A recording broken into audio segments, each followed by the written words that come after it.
kemenangan dramatis di menit-menit akhir itu, ya itulah inti dari sepak bola kan? Hari ini kita akan juga bedah gimana caranya Manchester United bisa merebut kemenangan yang luar biasa melawan Fulham di Old Trafford. Pernah kepikiran nggak apa sih yang bikin sebuah kemenangan itu terasa dramatis banget? Apa cuma soal skornya, atau rivalitas antar tim, atau jangan-jangan momen ajaib di detik-detik terakhir yang menentukan segalanya? Pertandingan ini tuh punya semuanya. Tapi seperti yang kita lihat dari gol penentu kemenangan di menit ke-95 ini, cerita sebenarnya bukan cuma soal skor akhir. Ini tentang bagaimana mereka bisa melakukannya. Oke, mari kita bongkar comeback luar biasa ini satu persatu ya. Kita akan lihat kekuatan tak terbendung dari Casemiro, kreativitas Fernandes, sentuhan elit dari Carrick, lalu gimana efisiensi bisa mengalahkan statistik, dan yang paling penting pergeseran mentalitas tim ini. Oke, kita mulai dari individu dulu ya. Dari pondasi kemenangan ini, sang general lini tengah, Casemiro. Dia ini bukan cuma seorang gelandang bertahan loh.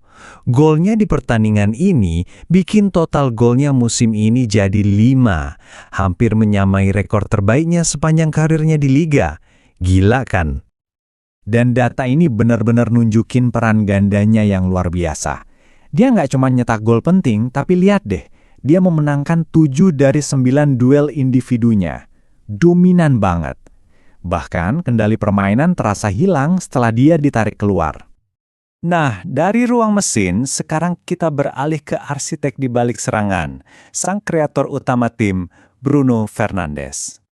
Cuma di pertandingan ini aja, dia bikin 2 assist, dan itu langsung bikin totalnya jadi 12 assist yang luar biasa untuk musim ini.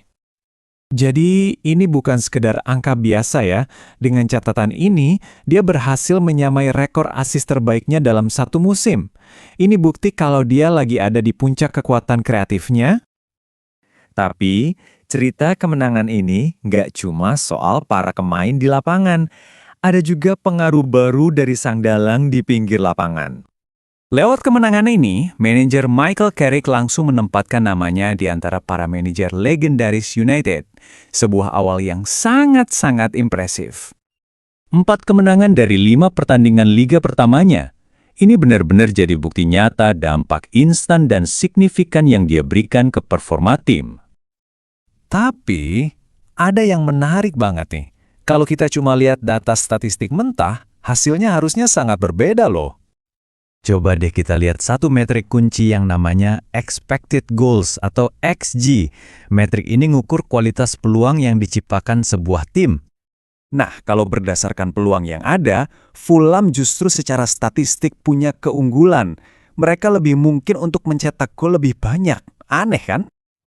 Seperti yang kita lihat, kedua tim sama-sama akurat. Sama-sama punya 6 tembakan tepat sasaran. Tapi, pembedanya adalah penyelesaian akhir Manchester United yang jauh lebih klinis di momen-momen paling krusial. Oke, sekarang mari kita sambungkan semuanya. Dari performa individu sampai efisiensi taktik, semua ini membawa kita ke poin yang paling penting, pergeseran mendasar dalam pola pikir tim ini. Bayangin, kebobolan gol penyama kedudukan di menit ke-91 itu bisa bikin tim manapun rontok. Tapi Manchester United, mereka nggak runtuh, mereka justru terus menekan untuk cari gol kemenangan. Dan ini bukan kebetulan semata loh, ini udah jadi kemenangan ketiga mereka secara beruntun.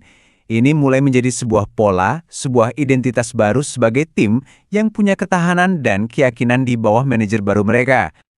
Jadi dengan semua perpaduan ini, bakat individu yang luar biasa, taktik yang efisien, dan ketangguhan mental yang baru ditemukan, kita jadi punya satu pertanyaan besar untuk ke depannya.